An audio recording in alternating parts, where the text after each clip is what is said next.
In this video, I'm going to show you how to manage, set up, and administer the breakout rooms. As you'll see, the breakout rooms icon is located down at the bottom. It's got the four little squares, but you only have visibility to this if you are logged in to the SLS Toastmasters Zoom account. Now, typically a few minutes before the breakout rooms are getting ready to start, I go ahead and click the button for the breakout rooms so that I can get them set up based on the number of participants that we have.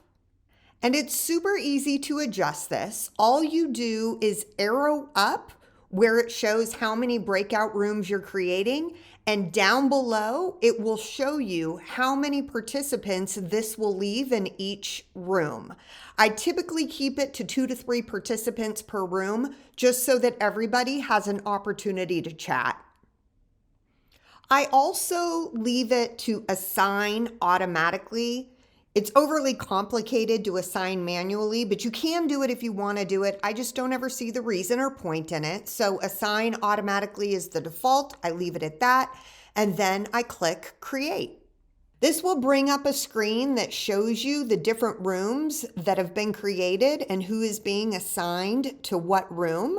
But the breakout rooms won't go live until you click the blue button that says open all rooms. Once you do, everybody gets the message to join their room, and then you'll slowly see them start disappearing from your screen. This is the point at which I set a timer on my phone so that I don't lose track of time.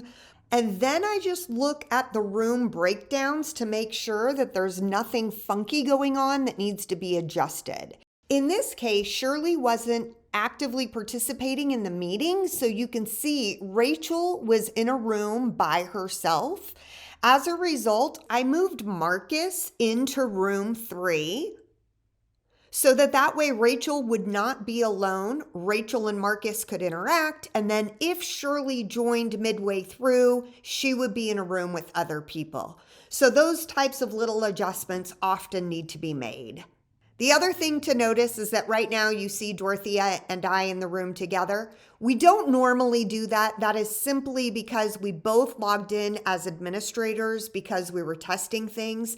But under normal circumstances, you will be alone in this room during the breakout session.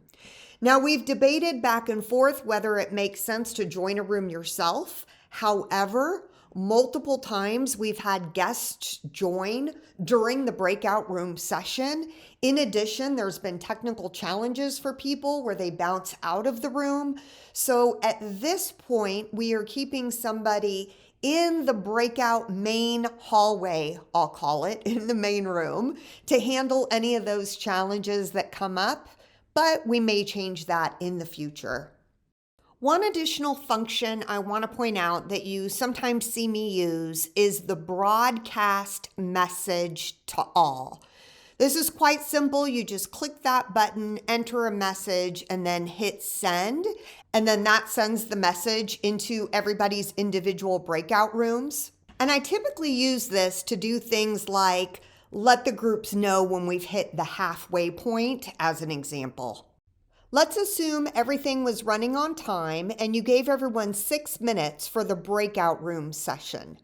At the 5-minute mark, you would click the red button to close all rooms, and this would then give all the participants the 60-second warning that the room will be closing in 1 minute. At the end of that 1 minute, everybody will automatically be sucked back into the main room.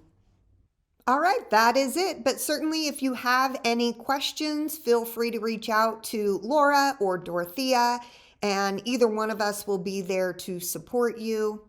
And additionally, if you feel like there's any additional information that was not covered in this video but should be included, please let us know that as well. Thanks so much. We appreciate you taking on this role and everything that you're doing to support the club.